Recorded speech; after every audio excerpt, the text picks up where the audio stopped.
Alright guys, this is Grand Finals of Rivals of Aether at E3 2015. Due to some problems at the venue, we weren't able to get commentary on the matches, so this is Zman, the guy playing, recording some commentary a little bit after. But yeah, Grand Finals ended up being a Kragg Ditto between me and Keits. A lot of people definitely didn't expect that. I was super surprised when I beat Cephalon.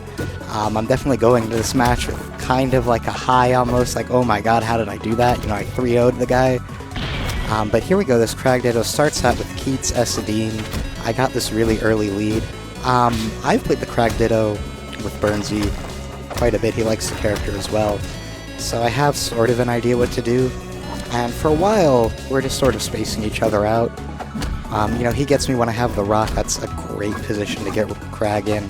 Kragg with a rock falls so quick, he's going to be vulnerable to so many combos. And when you have the rock, the only options you really have are throw rock. And if you can't throw rock, then you're stuck with it for a little bit. So rock play is really important in this Ditto. Both of us, you'll see, use the rock a lot offensively and defensively. To edge guard and to just extend combos and to apply pressure and try to force the other guy to jump, which we'll see later. Where we see just a nice parry. I think that's Kragg's best like option in this game, or his best strength, is the fact that because every character in this game can parry and Kragg's smashes are just so strong, at like pseudo high percent, he's gonna kill when a lot of other characters couldn't, and that helps him so much. Yeah, we're gonna see a lot of Kragg, a lot of crazy vertical killing. His up air is so good. Combos into itself, kills off the top. Yeah, you know, me and Keits were talking, you know, we were commentating earlier, you guys probably heard that. Just about the difference in Kragg playstyles. You know, Keits comes from an FGC background. He's the creator of, or the lead developer right now for Season 2 of Killer Instinct. He made Dive Kick, he helped with a lot of ports, he's been playing fighting games forever, hosted UFGT, but never really played Smash too much. So you see a lot of very interesting things that he does, and a lot of things, moreover, that he doesn't do, that you see Smashers do. Like, you won't see his movement is definitely not super fancy. Like, you know, I just wave landed off a platform, because, hey, I can do that. You know, you'll see Kragg just stick with more traditional jumping, not too much movement with the air dodge, which I think is pretty, I don't know, it's important in this game. Wave dashing, you know, the game has a ton of movement options, you know, it's just like melee movement. You know, you got dash dancing and wave dashing, but because of the fluidity of dash dancing and the amount of options that gives you, you're going to see wave dashing not be so useful as much as wave landing, which is really freaking good in this game. So I take game 1. And we see game 2, we go to Air Armada. Keits is more about that random button life. He thinks that picking stages and banning and all that is sort of silly. He's probably, I don't know, he might be right. In a game like this, all the stages feel pretty darn neutral, especially in a Ditto. Yeah. So again, we're just sort of feeling each other out. And something that I noticed I did a ton, and no one really did to Keits either. If you watch Keits' other matches, everyone just sort of lets Keits roll into them with that side B. That side B has hyper armor, so it will never, ever, ever, ever be broken. But the balance thing is that if you parry it, which you saw I did near the end of that last game, he goes into a ton of parry lag. Because parry lag in this game, I'm not sure what we're calling it quite yet, parry lag, the crumple state, whatever, is determined based on the amount of end lag or recovery frames of the move the offender used. So obviously, since that side B is out for so long, it's got a ton of just crumple frames.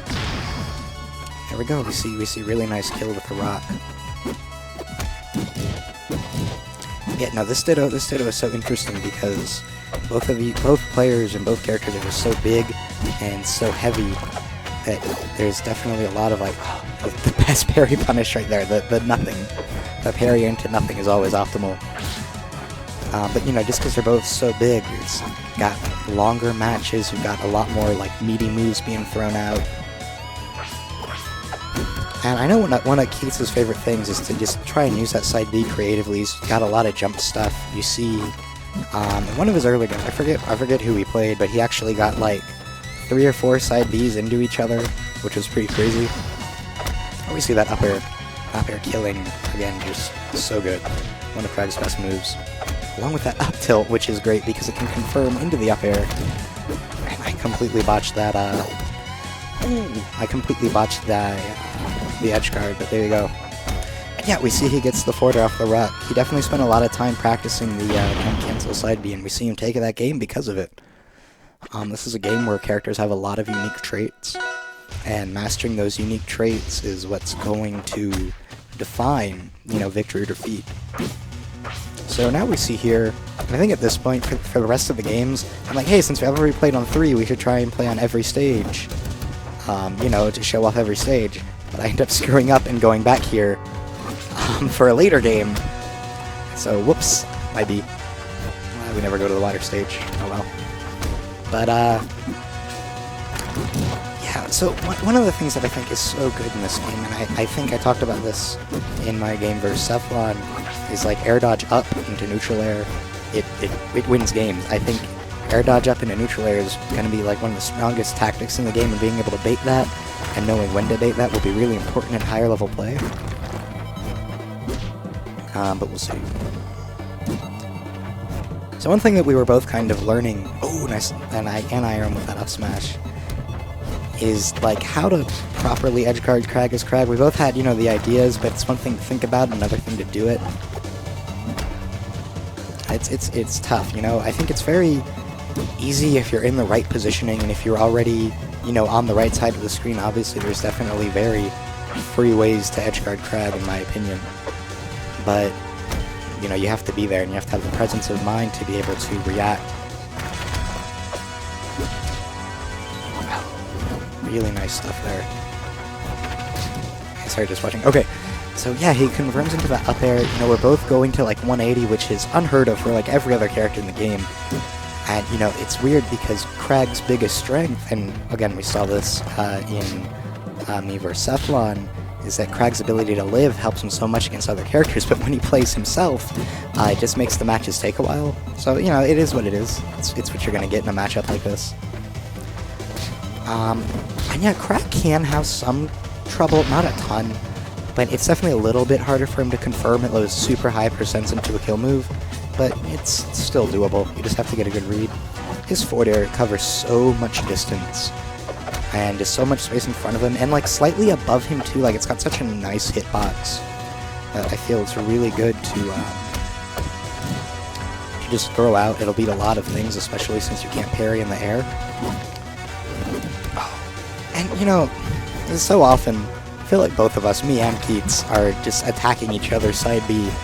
And I don't know about his mindset, but I know every time after I would do it, I'd be like, oh, I should have just parried. Oh, I should have just parried.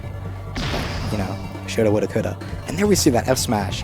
And that's just one of Kragg's biggest strengths, is that in a game like this where the punish opportunities are so real, having big, meaty killing smashes is such a big help to just easily confirm. Okay, technical difficulty. Alright, back. But yeah, in Kragg just having all of those smashes is seriously just it's such a big help. And that up B we see used by both me and Keits. It's really good. When you do it, you up B from the ground, and you basically force them into a mix-up. They can DI in front of you, behind you, or above you.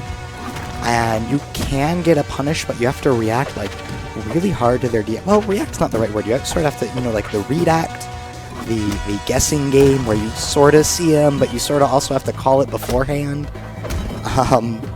You have to do that, and depending on that, you can get a nice punish. But and then we finally see a parry of the rocks. And yeah, good presence of mind, quite honestly. I knew he was going to go into that rock. I knew he was going to wall bounce, so I threw a forward air right in front of it. He bounces off right into the legs. Real nice. And one of the things that I think is really good in this game is like throwing out a projectile, or something like Kragg's down B especially, and essentially playing Street Fighter and forcing them to jump. That was sort of my whole mindset, and I get baited into it myself, and I'm so scared right now because I don't want him to be up 2 games. I don't think, I really felt like, oh shit, oh hey, Dan, look at that. Dan, go back 5 seconds and look at that. I'm so scared because I feel like if I'm down, 2-1 in a best of 5, I've not been in this situation before. I am unable to do that. I don't think I can make a 3-game comeback, or a 2-game comeback like that. Too hard, too stressful. But that's it. The up B, his up B, edge guards me for the loss. And now I'm like, hey man, you know, we've gone to 3 of the stages, let's go to somewhere we haven't. I'm pretty sure we haven't gone to Maple Stage. So, we go to Maple Stage. And this stage is so interesting. It's the only stage I feel like, I mean, every stage is slightly different dynamics. I feel like this and the fire stage provide the 2 most different dynamics because of how high the fire stage's platforms are and because of the asymmetry between them. I feel like between its hugeness and this one's smallness, they create really interesting, more counterpicky situations. In a Ditto, not gonna matter too much, but hey, there you go.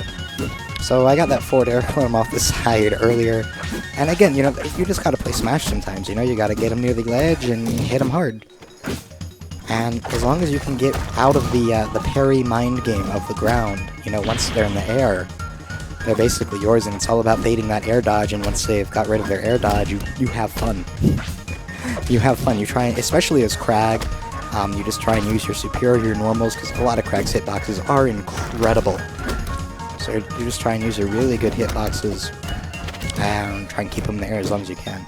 Because Kragg's all about those vertical combos, which we see, you know, between his up B, up tilt, up air, down air. And you know, that's something I was talking about earlier, the options out of up B. Up B into down smash is like really, like strong until the other player realizes how to DI out of it. And I don't think, I feel like Keits, I'm pretty sure I've missed it on Keits before, because otherwise that's all I would have done, because it's really good if you don't DI it. But, you know, again, punishing in this game is definitely going to depend on the percent.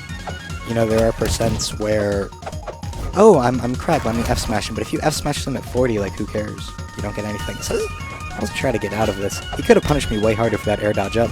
He could have, like, forward aired me, and then just stood on top of the platform, and probably took the stock pretty free. But he doesn't. And I think that's more of the FGC versus Smash. So, you know, I think that's definitely a situation that you don't see in traditional fighting games very often. Or in Smash, really, with the built-in walls and all that. But yeah, that honestly, Keits should have took it right there. That's pretty unwinnable. And I try and hit him again, because again, he has to, Kragg, in order to use his up B again, has to touch real ground. That's what'll balance it. So, by preventing him from doing that, you know, I was trying to hit him again, but he side B's back on, and that's the purpose of the side B, is to let you get on. So now I'm thinking, I almost went to Maple. I really almost went to Maple right here, but I didn't. I was considering it. Like, oh man, my Maple's kind of good though. I don't know why. I think someone had a question right here, like, from behind us, was like, oh hey, what's this game? You know, we appreciate the questions, but you know, it's Game 5 of Grand Finals. We were trying to take it a little seriously. And because of that, I actually completely forget who I am. And you'll see the red Kragg just run to the left and almost SD. That would have been an awful way to start it. But yeah, you see me dip. Alright, but we're back. We're back. I remember right now Keits is like, oh shit, you know, he realized, and you know, we had a laugh. You know, we're having a good time, but now we're trying to fight, now we're trying to kill each other. It's 2-2. You know, this guy gets all the glory for this, you know, tournament. Super, super important. All the gold, man. Oh, and again, you know, instead of a parry, you try and hit that sometimes. It's super unoptimal. It's really dumb. I think both those times I tried to parry and mistimed it. Like, what are you gonna do? And he SDs, and oh man. But he actually, well, he's about to do something really cool, if I remember right. So yeah, he rolls away from my, yep, there we go, he catches my jump, F-smashes. Even if I hadn't died by the blast zone, I would have had to side B back, and he could have parried, and that could have been it. But that is not what happened. Ooh, that was really nice. Yeah, we were both sort of spacing out moves, and this is Game 5, so we're both playing up a little more careful. You're going to see a lot more down B, and a lot more neutral B from both of us. Because we're both just so, like, we're so want to win. You know, that's where we're competitors. We want to win. So he actually picks up the rock. It's a thing Kragg can do in the Ditto. I'm baiting him. I wanted to parry it. I didn't. Oh well. And now, you know, I'm at a pretty big stock deficit. You know, one smash, one parry, and I'm done. I'm completely done for him. That's not a good place to be in Game 5, you know? And I try to go to their down air. You know, you see that air dodge up. Air dodge up is so good for disrupting combos. You know, like I said earlier, Kragg up B, you kind of have to guess, react to what they do. If you're playing a Kragg and you're wondering how do I get out of that, air dodge, diagonal, air dodge straight up, and that'll get you out of most of Kragg's follow-ups. But then you're left with having an air dodge in the air, and if the Kragg player takes advantage of that, it's not a pretty thing, but it's worth it, because otherwise you're gonna like die to a down smash. And he parries that. I feel like I should be in parry stun if he parries the third one, but I wasn't. Forget exactly how that move works when you parry it. But, and Keits is up 2-1. My gosh, shit. How do I do this? How do I make this comeback? Because again, Kragg lives so long, even as another Kragg player.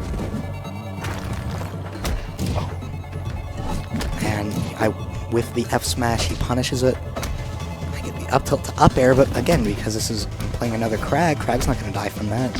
He will die from the completely random F smash. High level play here at EVO 2015. It's random F smashes.